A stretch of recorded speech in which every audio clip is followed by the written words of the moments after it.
So we're going to do a real quick walkthrough of the water supply lines, hot and cold water. So here we go, coming from the meter, coming up, we've got one that runs out to the outside water. We got to shut off, or we can drain any water out of it. Let's see. I believe this is a frost-proof silcock. We'll just find out. Yep, that one's frost-proof, so you don't really have to worry about shutting it off in the winter time. So there's that. It also tees off here, and right here is where we change it over to PEX. Nice clean solder joint. Change it over to PEX, and now we've got a manifold system here where every single branch line has a dedicated run. There's no couplings, no tees, no fittings of any kind between here and the fixture that it's feeding. So that's to reduce any kind of loss of water pressure, basically.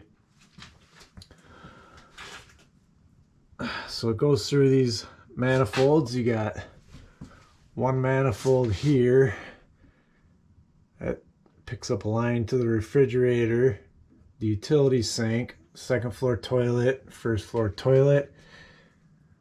And then we got another short piece, picks up the next manifold. You've got the kitchen sink, the bathtub, bathroom sink on second floor, bathroom sink on first, another piece connecting them, another 2-branch manifold where you've got the shower and the laundry cold lines. And this also carries through with the 3/4 inch down to the water heater.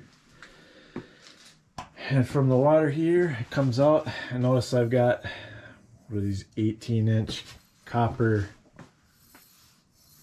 pieces. They're factory made. They have a dielectric union, so there shouldn't be much corrosion or anything, and there's a rubber washer between them, so it helps kind of isolate the dissimilar metals.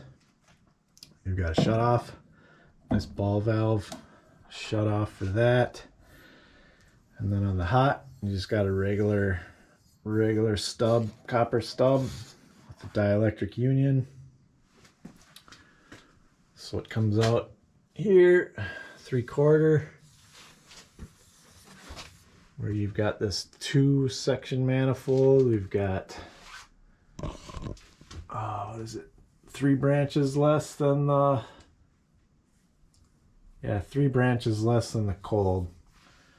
Because each toilet only gets cold water, and then the sink, or the refrigerator line here, which is stubbed out for future, those would be the 3 extra cold lines. Not really that important, but you've got your hot for the laundry, hot for shower, bathroom sink on first floor, bathroom sink on second, short piece connecting them, bathtub, kitchen sink, and utility sink, and then it's a dead end basically. And all of these are basically home runs to the individual fixture, no fitting in between. Nice long sweeps on everything. We're not kinking the lines or anything. You've got these factory made deals that kind of hold a nice radius 90 in it. Everything's strapped and supported. And right off first bat, you got the utility sink, hot and colds. That's it for down here. We'll go upstairs and we'll just show you real quick what's in the wall, so you know.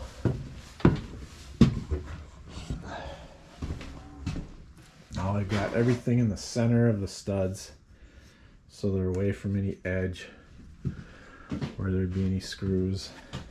But 2 cold lines going up to the upstairs, middle of the studs. All the holes are drilled in the center Same with the hot. Everything's drilled in the middle.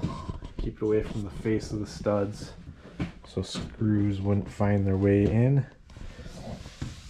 Second hot line coming up to the upstairs. Hot and cold for the kitchen sink. Just stubbing it through the floor. There's another cold line. I believe this is for the toilet upstairs. Goes up into here. Then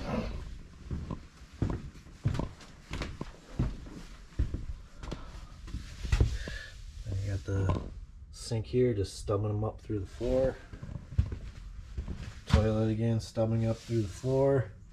And then we also foam around everything just to cut back on any air bypasses. You don't want warm air from inside the house getting into the stud cavities and going out through the roof and causing ice dams. So we try to minimize any air migration. There's the cold line again. I believe that's to the upstairs toilet. Nice sweeping 90s.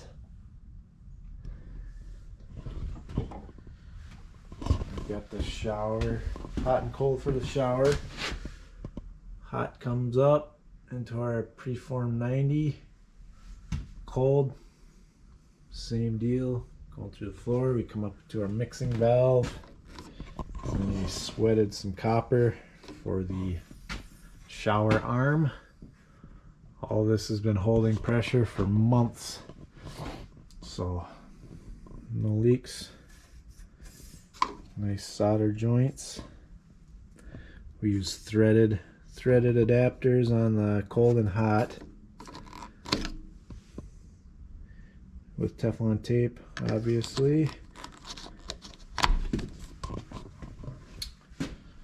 All the crimp rings, we checked it with the gauge so they're not too tight, not too loose. You've got 1/8 of an inch of gap there.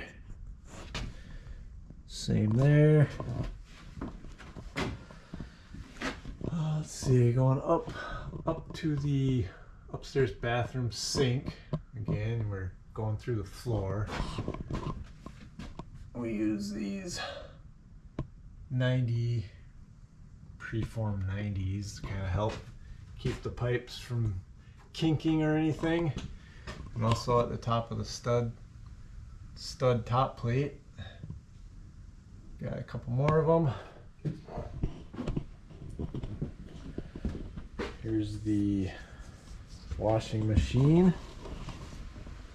Notice we got 1/8 inch gap, 1/8 inch gap there. That puts these crimp rings directly centered over the two barbs, which is where you want to be. Down through the floor, and again using some foam to keep down any vapors, any migration of warm air into the attic or anything like that. Let's see. That's pretty much it for here. Everything's capped off and we've had it filled for months while we're working on it, so no leaks. Go through the upstairs real quick. I mean, a lot of these are just stubbed out, so there's really nothing to see. You know, just capped off there. The only one that's connected is the toilet, and that's for temporary use during construction. Same with the tub stubbed up through the floor, so that's pretty much it.